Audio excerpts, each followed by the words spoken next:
Jana, thanks. We turn now to developing news out of Orange, where several elementary school students were rushed to the hospital after a dangerous reaction to bubble gum.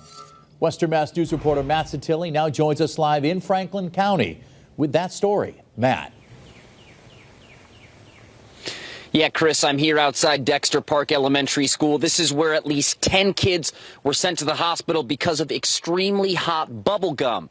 I spoke to Orange Fire Chief James Young Jr., who tells me this bubble gum is sold over the counter on popular online retailers like Amazon and is measured at 16 million Scoville units. That's as hot as pepper spray and can cause skin irritation and respiratory and airway inflammation. Chief Young Jr. says after a call came in from the school resource officer, first responders transported 6 kids to the hospital and at least 4 children were transported by their own guardians. He tells Western Mass News there's an added concern for some students in a situation like this.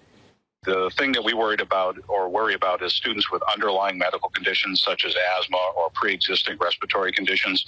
When they inhale something like that, it can exacerbate their current medical condition.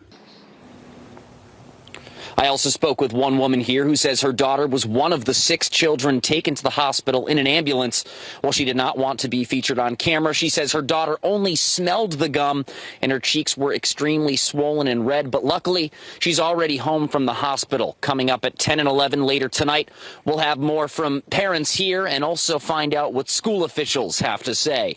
Reporting live in Orange, Matt Satilli, Western Mass News. Matt, thanks.